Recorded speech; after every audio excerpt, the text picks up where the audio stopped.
चालू सानाम को जोहार गे तेहना नवा वीडियो रे आपे को सानाम को सागुन दाराम तेहन दो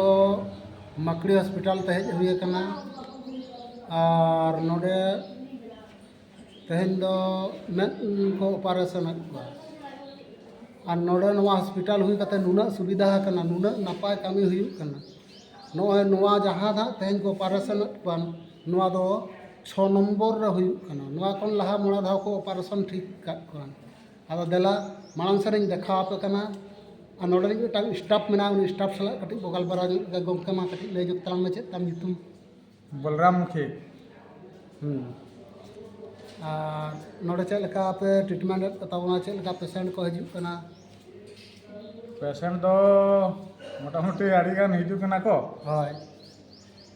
और ट्रीटमेंट हो आड़ी भागी ट्रीटमेंट कना अब ना सुर सुपुर रेन जहां तनी रेगेज ओरेज मेना पा उनको बखरा ते नुना सुविधा का पे आड़ी नपाय हुई कना और नोआ जहां में ना ऑपरेशन जहां बाको नेल कना चेत को लिया उना तो चेत बोलिया मोतियाबिंद ऑपरेशन जहां हुई कना नोआ दो निशुल्क हां टाका पुइसे रान मुर्गन डॉक्टर खर्चा बेड फी चेत हो बांगा आरो बरन जम को कना हां और तेहन धरित ते जहां मोना धाव को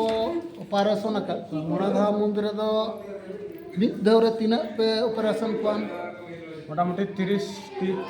मिद धाव रे 30 टी ताहले 3 5 15 150 जन 100 माने ऑलरेडी पे ऑपरेशन का कोन और नय निया धाव ना 3 जन बा हां हम 30 जन 30 जन हो ठीक है अड़ी अड़ी सरहाव अड़ी नपा अच्छा डॉक्टर दो का खना को हिजू कान तबा में ऑपरेशन रेन दा बेंगल बेंगल रेन डॉक्टर कना तो बा हां ठीक है देला नितो दो देखा पे तबना मांग सेन जहां जहां को ऑपरेशन को उनको को पेशेंट को